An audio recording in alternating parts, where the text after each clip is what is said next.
Il est revenu un soir en disant oh, maman, tu te rends pas compte, il y a une fille, je l'ai entendue dans la cour, elle m'a dit oh là là, je me suis fendu la gueule. Qu'est-ce qu'elle a dû avoir mal, parce que pour lui, se fendre la gueule, voilà, c'était recevoir une hache en travers de la figure.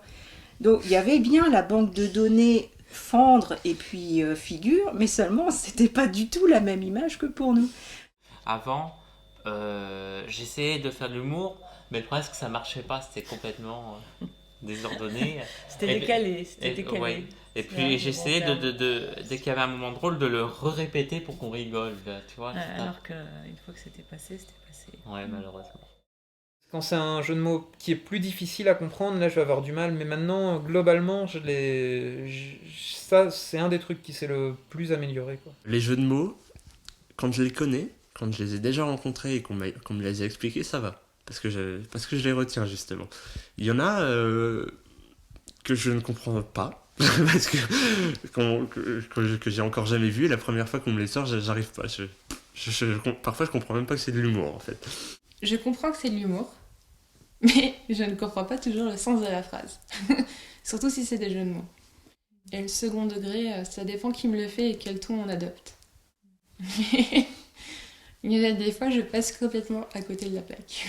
Si la personne en face de moi fait une blague second degré et qu'à côté de ça, elle reste stoïque et qu'il n'y a aucun élément qui me permet de déceler et qui me permet de savoir si c'est une blague ou pas, je vais être perdue et je vais pas du tout, voilà, ça va tomber à l'eau, je vais pas du tout saisir le truc. Pour ce qui est de l'humour, quand je rencontre une personne que je ne connais pas, c'est très compliqué parce qu'il me faut le temps, en fait, d'analyser un peu la personne, sa façon de s'exprimer, la fréquence à laquelle elle plaisante ou pas, euh, quelle, euh, quelle particularité de langage elle utilise au moment où elle plaisante, au moment où elle est sérieuse.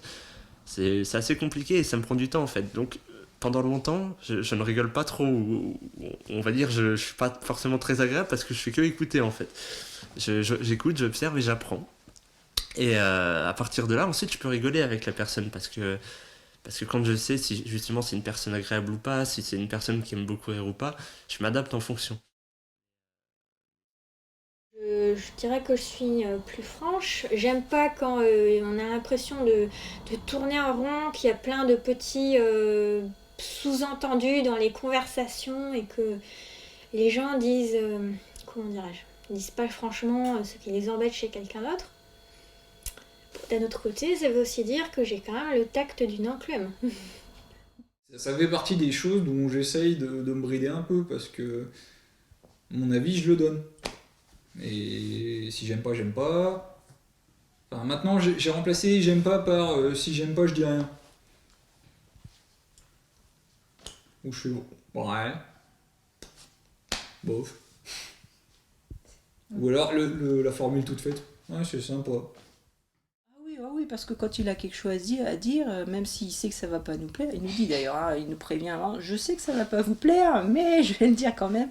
Donc là-dessus, on est au courant de ce qui lui plaît ou de ce qui lui plaît pas. Moi, ça m'a pas empêché de mentir. Mentir pas pour faire du mal ou quoi que ce soit, mais pour me protéger en fait. Quand je voulais pas aller aux soirées, je disais je suis malade. Pour vraiment, je pouvais pas y aller. Je voulais pas y aller.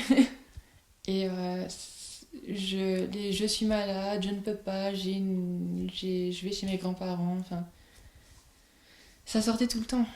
Ça a pu m'arriver comme tout le monde de mentir sur certaines choses, mais il y a automatiquement un effet de stress quand on ment. Donc je pense que c'est pas toujours franc, mais c'est plus difficile de mentir. Ça c'est sûr pour moi.